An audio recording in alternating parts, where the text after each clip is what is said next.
Alrighty, so this is the activity section of the new 2022-2023 Common App account. Um, Nothing's really changed. Go to Common App. You want to fill most of this stuff out. There's a part in the education section that has the honors and awards. So this is where you could put up to 5 academic awards. You can tell that the order of it matters, the activities and the awards, because if you see right here, they give you a UI option to move an activity up or down. So you could fill it out at first, kind of just knowing what your up to 10 activities will be. You can add up to 10, see right here. And then you can make adjustments as to the order of it. And I would argue the order definitely matters. You want to put your best foot forward, so your strongest activity to the top. First thing you'll note is that each activity you're going to be asked to indicate an activity type. This is not too big of a deal because a lot of it potentially could overlap. For example, I have internship here for one of the examples I made up to showcase today, but it could also be career oriented. You can also try to be more specific about it. You could do other club activity and maybe in the descriptions be able to showcase a bit more detail as to why you thought it could fit a different type of activity type that wasn't included in the lists here. But the activity type really shouldn't be too much of a hassle. You're not going to get dinged too much for choosing something. Just choose something that you think will be the best reflection, the most impressive reflection of said activity. You're also given position and leadership descriptions. You're given up to 50 characters. That's not a lot. 50 characters is not a lot. That's including spaces, by the way. So unless otherwise indicated, anytime you're given a max character or a character limit or count, it's going to be including spaces.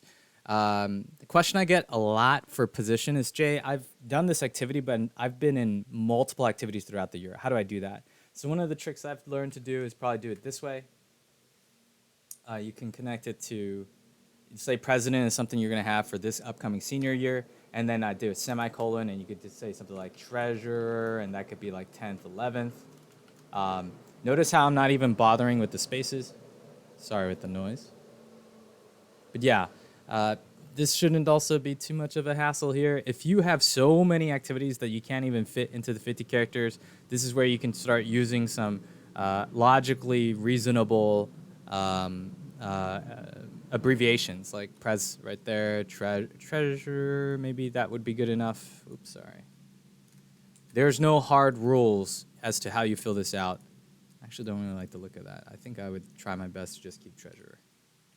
Because like Prez is pretty viable. I know that students often put things like VP, and VP is very commonly known as an acronym for vice president. So you can use your judgment and try to make sure that you're being as efficient as possible. For the organization name, 100 characters, and then look at this. Please describe this activity, including what you accomplished and any recognition you received, and they only give you 150 characters.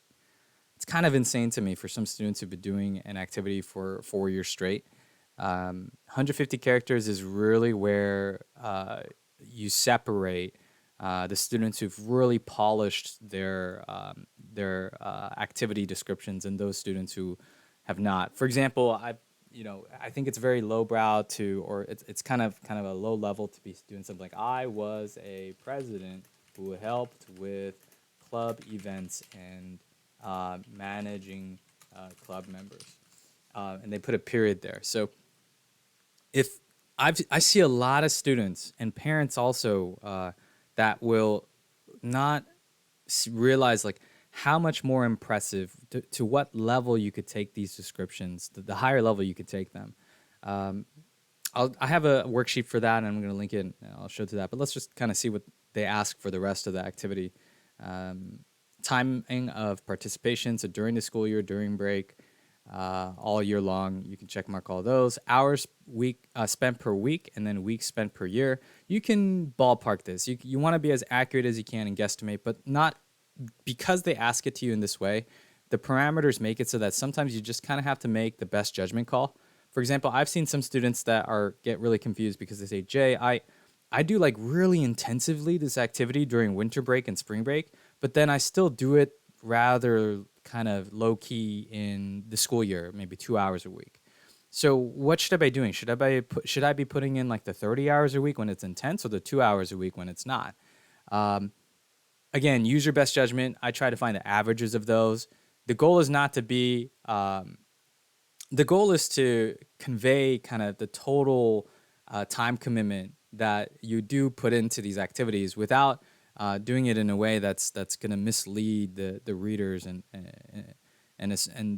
I think that's like not always easy to do. So asking for advice or help or what you should put down is going to be important here. I see sometimes parents and students will like they'll try to bump up the numbers, they'll try to buff up the numbers, right? They pad their stats, so to speak.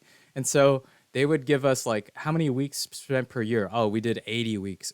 Excuse me, there is not 80 weeks in a year. And so some things like that are going to be very egregious and obvious, and that's going to obviously cause some concern. They'll definitely red flag this if an admission officer was reading this.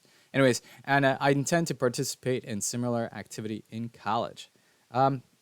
You could click yes if it's reasonable. I don't really have a data point as to whether this is really significant or not.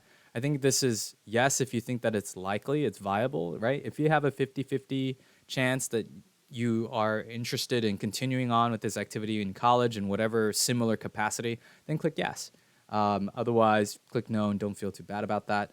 Again, the order matters because look at this. You can move the activities up and down. Anyways, template. So one of my students started off creating a really nice little Google Sheet or Google Doc, and I figured I'd turn this into something that could be used as a tool for students who are also working on their Commonapp activity description. The reason why is because when I work with students, at the very least, like I kind of want to track character counts. So this right here is a perfect 150 characters. Notice how I did not put in a period at the end, and you want to stay consistent. In fact, let me add that. Description tips, stay consistent.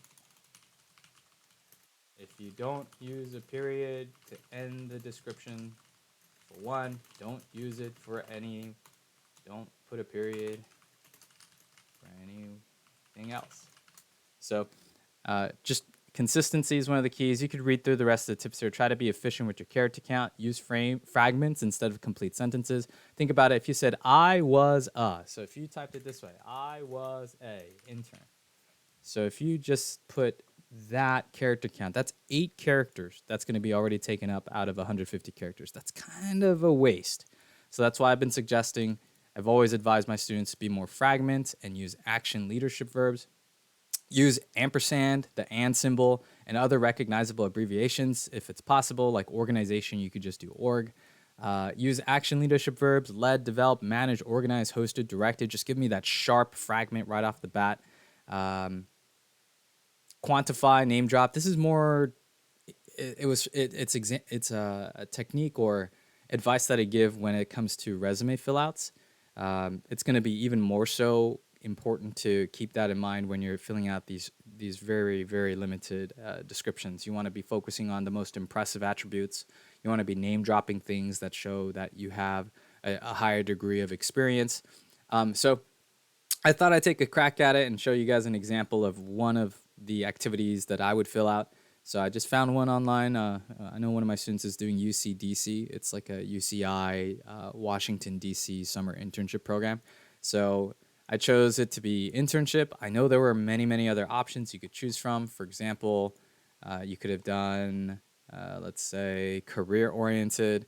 But because it was an internship, I thought I'd put it there. And internships always sound really strong to me. They're usually really strong top 5 activities if it's something that's done by like a research university like like UCI. So I went with internship, and then I went with just a research intern. Sorry about that.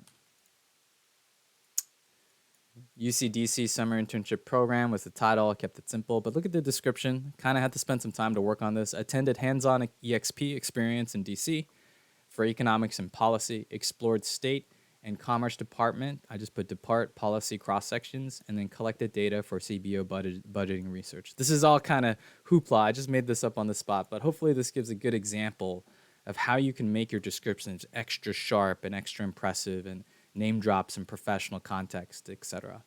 But yeah, I'm going to leave a link to this workshop below, and if you find it helpful, give it a thumbs up and good luck.